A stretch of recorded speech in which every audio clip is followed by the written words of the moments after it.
itu waktu mustajabahnya doa. Dan kebetulan hari ini bertepatan dengan puasa Ramadan, doanya orang yang berpuasa itu juga diijabah oleh Allah Subhanahu wa taala, mudah diijabah. Nah, hari ini tuh 3 waktu kita boleh berdoa atau dianjurkan untuk berdoa. Ya tadi, orang yang berpuasa doanya diijabah oleh Allah Subhanahu wa taala. Yang kedua, hari Jumat ba'da asar sampai maghrib itu waktu-waktu dikabulkannya doa. Dan yang ketiga, orang yang mau berbuka atau saat kita berbuka itu waktu mustajabahnya doa. Jadi 3 waktu pamungkas bertemu dalam 1 waktu. Eman-eman kalau nanti tidak kita manfaatkan untuk meminta apapun kepada Allah Subhanahu wa taala. Bapak Ibu yang dirahmati Allah Subhanahu wa taala, semalam sudah ada kajian tentang nuzulul Quran. Nggih? Betul nggih? Nah, nuzulul Quran itu ayatnya memang 1 ayat dengan surat Al-Baqarah ayat 183. Ini ayat yang ke-184. Syahrul Ramadan alladzi unzila fihil Qur'ani hudal linnasi wa bayyinatin minal huda wal furqan sampai dengan akhir. Dari ayatnya ini saja sudah jelas. Syahrul Ramadan alladzi, bulan Ramadan itu adalah waktu unzila fihil Qur'an, di mana Allah Subhanahu wa taala menurunkan Al-Qur'an. Tapi perlu diingat Bapak Ibu ingkang dirahmati Allah Subhanahu wa taala, pagi ini coba kita sedikit sharing, sedikit ngobrol tentang nuzulul Quran itu. Saya pernah membahas tentang munasabatul Quran. Munasabah itu adalah keterkaitan ayat dengan ayat, ayat dengan surat yang lainnya atau surat dengan surat. Di dalam surat Al-Qadr ayat pertama, ayat pripun? Inna anzalnahu fi lailatul qadr. Dari ayat pertamanya surat Al-Qadr, Allah Subhanahu wa taala itu sudah menyampaikan, Inna anzalnahu, sesungguhnya kami telah menurunkannya. Hu-nya ini kembali kepada siapa? Hu-nya ini adalah Al-Qur'an fi lailatul qadr. Sesungguhnya Allah telah menurunkan Al-Qur'an pada malam Lailatul Qadar. Dan ayat Al-Qadar, surat Al-Qadar ayat pertama ini munasabah atau tersambung dengan surat Al-Baqarah yang Syahrul Ramadan alladzi unzila fihil Qur'an. Lebih menjelaskan bulan Ramadan Allah menurunkan Al-Qur'an. Kapan lebih tepatnya? Pada malam Lailatul Qadar. Sedangkan kita tahu, kita punya tradisi nuzulul Qur'an itu 17 Ramadan. Malam Lailatul Qadar itu berdasarkan hadis Nabi Muhammad SAW. Kapan malam Lailatul Qadar? Biasanya pada 10 hari terakhir bulan Ramadan. Sedangkan ini 17. Tapi dalam Al-Quran Allah menyebutkannya diturunkan pada malam Lailatul Qadar. Lah ini yang benar yang mana? Kita merayakannya 17 Ramadan, atau kita ikut Al-Quran yang mana Al-Quran mengatakan bahwasanya Al-Quran itu diturunkan pada malam Lailatul Qadar. Nah ini kalau kita tidak pernah membaca atau mengkaji tafsir itu secara terperinci, kita akan terjebak di sini. Seakan-akan itu ada 2 dalil yang bertentangan. Di dalam surat Al-Anfal, bisa jenengan cek ayat 41, Allah itu menyatakan kuntum amantum billahi wa ma anzalna ala abdina yaumul furqan. Pada malam itu, ketika itu Allah Subhanahu wa taala bercerita tentang perang Badar. Perang Badar itu terjadi pada tanggal 17 Ramadan. Lah ini dinisbatkan sama 17 Ramadan terjadinya perang Badar itu juga sama dengan pertama kali Allah menurunkan Al-Quran pada tanggal 17 Ramadan. Tapi kok di dalam dalil Al-Qurannya Allah mengatakan bahwasanya Al-Quran itu diturunkan pada malam Lailatul Qadar. Ini kan seperti halnya ada 2 hal yang berbeda. Kita kalau tidak membaca keterangan para ulama, nanti kita akan berbeda pendapat. Enggak, yang benar itu malam Lailatul Qadar. Bukan, yang benar itu 17 Ramadan. Nanti akan terjadi hal-hal demikian. Padahal di sini disebutkan, para ahli tafsir sudah menyebutkan, salah satunya adalah Imam Ibnu Katsir dalam tafsirnya menyebutkan, wa fi riwayatin Sa'id ibn Jubair an Ibni Abbas qala unzilal Qur'ana fi nisfi min syahrir Ramadhana ila sama'id dunya faju'ila fi baitil izzah summa anzala ala Rasulillahi sallallahu alaihi wasallam fi isrina sanatan li jawabi kalamin nas. Dalam ilmu Al-Qur'an, Bapak Ibu ingkang dirahmati Allah Subhanahu wa taala, itu ada perbedaan kalimat anzala dengan nazala. Kalau jenengan menemukan ayat berkaitan tentang Al-Qur'an, ayatnya itu diawali kalimat anzala, berarti itu menegaskan Al-Qur'an itu diturunkan secara langsung. 30 juz Al-Qur'an ini diturunkan secara langsung, gambarannya begitu. Tapi kalau Allah menggunakan kalimat nazala, nazala itu kalau dalam bahasa Arab kemarin pernah saya sampaikan berkaitan tentang zuyyina tadi, nazala itu wazannya adalah fu'ila, yufidul mubalaghah wa tikrar. Artinya Allah menurunkan secara satu persatu. Nah, di sini saya kasih tahu perbedaannya. Dari para ahli tafsir tadi menyebutkan bahwasanya memang pada malam Lailatul Qadar itu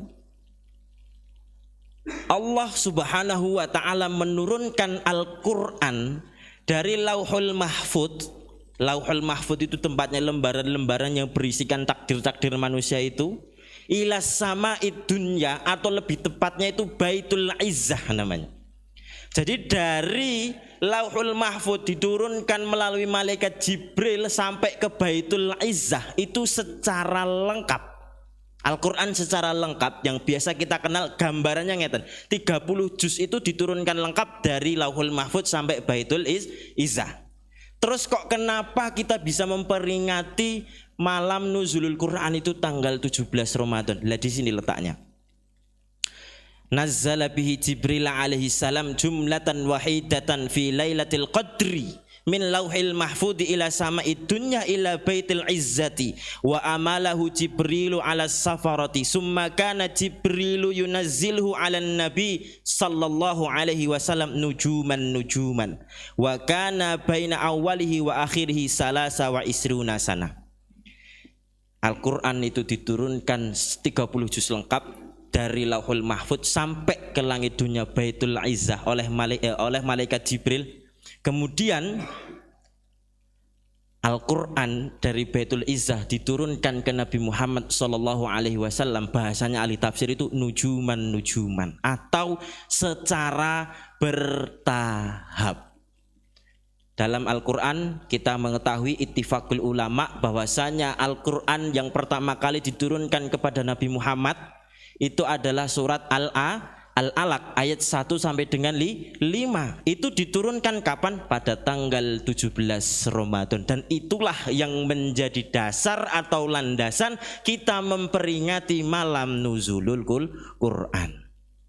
Jadi dari Lauhul Mahfudz diturunkan secara sempurna oleh Allah Subhanahu wa taala kepada malaikat Jibril. Setelah itu baru diturunkan dari malaikat Jibril ke Nabi Muhammad dalam bentuk wahyu, nujuman sesuai dengan keadaannya. Jadi Al-Qur'an itu memang tidak diturunkan secara langsung. Secara langsungnya dari langit, dari Lauhul Mahfudz ke Baitul Izzah, dari Baitul Izzah ke Nabi Muhammad sallallahu alaihi wasallam itu memang nujuman. Perlahan. Apa kalau kata Ibnu Abbas fi isrina sanatan li jawabi kalamin nas. Biasa kita kenal 23 tahun Nabi Muhammad sallallahu alaihi wasallam menjalani masa kenabian. Dari Nabi diangkat itu 40 tahun, kemudian berakhir Nabi meninggal itu usia 63 tahun, berarti 23 tahun itu Al-Qur'an diturunkan dari malaikat Jibril dari Baitul Izzah ini tadi. Secara perlahan-lahan ini tadi untuk apa? Jawabu kalamin nas, untuk menjawab pertanyaan-pertanyaan manusia. Atau bahwasanya Al-Qur'an itu diturunkan hari ini terjadi apa? Oh, hari ini ada perintah syariat Ramadan, diturunkan ayat berkaitan Ramadan. Hari ini berkaitan tentang apa? Oh, kurban, ini ayatnya turun tentang kurban. Jadi diturunkan berdasarkan apa yang sedang terjadi pada hari itu. Bapak Ibu yang dirahmati oleh Allah Subhanahu wa taala, jamaah salat subuh yang dirahmati oleh Allah Subhanahu wa taala. Oleh karena itu kita mengetahui nuzulul Quran ini tadi yang sering kita peringati pada 17 Ramadan itu historisnya atau sejarahnya itu ternyata begitu. Lah, untuk menyikapi nuzulul Quran ini bahwasanya yang sudah saya sampaikan tadi, syahrul Ramadan alladzi unzila fil Quran hudal linnasi wa bayyinatin minal huda wal furqan. Al-Quran itu diturunkan untuk menjadi petunjuk kita, untuk membedakan ini hak, ini batil, ini boleh, ini tidak, ini ada tuntunannya, ini tidak, ini arahnya bagaimana, ke selatan, ke utara atau bagaimana. Ini Al-Quran. Nah itu fungsinya Al-Quran itu hudal linnasi wa bayyinatin minal huda wal furqan, dan itu yang menjadi pokok pada intinya yang kita imani, bahwasannya pedoman hidup kita. Pedoman hidup kita, setiap permasalahan kita, setiap hal yang membuat kita gundah gulana, kembalikan semua pada Al-Quran. Kita baca Al-Quran, Al-Quran itu penuh dengan hikmah. Al-Quran itu penuh dengan tuntunan-tuntunan, sebagaimana tadi proses diturunkannya berdasarkan realita-realita atau kejadian yang sedang terjadi. Bapak Ibu yang dirahmati oleh Allah Subhanahu wa taala, demikian belajar historis kita tentang nuzulul Quran. Semoga menjadi pengetahuan baru buat kita semuanya, dan semoga ini lebih menjadi semangat kita dalam menyikapi bulan Ramadan untuk terus memperbanyak membaca Al-Quran, untuk terus mentadaruskan Al-Quran. Kalau kita kalkulasikan menurut para ulama itu, kalau kita bisa hatam Al-Quran, ini kalkulasinya ya, kalkulasinya itu kalau kita mau hitung pahalanya, kurang lebih satu kali hatam Al-Quran itu 3 juta pahala lebih. Itu kalkulasi hitungan rupiahnya biar gampang, 3 juta lebih. Jadi 3 juta sekian ratus ribu rupiah pahala yang kita terima kalau kita itu menghatamkan satu kali Al-Quran. Nah ini kalau dibandingkan, kalau diibaratkan nabung, satu kali hatam itu nabung 3 juta, kan lama-lama kita akan kaya. Tapi bandingannya itu 3 juta ini menjadi tabungan amal soleh kita. Bayangkan satu kali hatam 3 juta, hatam lagi 3 juta. Jenengan kalau saksikan di kitab Tibyan fi hamalati adabil Quran, jadi karangannya Imam An-Nawawi, di situ disebutkan ulama-ulama terdahulu itu, ini di luar Ramadan, mereka kalau membaca Al-Quran itu yang paling reguler itu 1 bulan sekali hatam. Kemudian yang sudah mulai agak-agak semangat atau agak-agak derajatnya itu lebih tinggi, 1 bulan 2 kali. Lebih tinggi lagi 2 minggu 1 kali. 2 minggu 2 kali atau 1 minggu 1 kali. Lebih ekstrim lagi yang derajatnya lebih tinggi lagi, dalam 1 minggu 3 kali. Lebih ekstrim lagi 3 hari hatam 2 kali. Yang lebih ekstrim lagi 1 hari hatam 2 kali. Itu ulama-ulama terdahulu. Lah terus apa ulama-ulama terdahulu itu mereka tidak bekerja? Mereka bekerja. Jenengan bisa saksikan di dalam kitab Ta'limul Muta'alim. Mereka itu juga bermukhafahah, kemudian mereka juga apa istilahnya taklim buat muta'alim, mereka juga belajar, mereka juga ngaji, mereka juga bekerja, tapi mereka bisa hatam 1 hari 2 kali. Nah ini realita, saya sering lihat ketika dulu saya masih belajar di luar negeri itu, orang di pasar mereka jualan, kalau nggak ada pembeli ya sudah baca Quran. Orang diangkot, dibajai, riksya namanya, sama muasolat. Muasolat itu kalau di sini itu bis nusa, itu bis yang kecil itu. Jadi kalau sedang ngantri nunggu penumpang, ngetem, belum ada penumpang, mereka ngaji, merojaah hafalan. Itu kebiasaan ulama kita pada dahulu. Lah terus bagaimana dengan kita hari ini, yang kita itu punya semangat membaca Qur'annya hanya ketika Ramadan. Tapi ya enggak apa-apa, itu harus kita syukuri dan terus harus kita naikkan kualitasnya.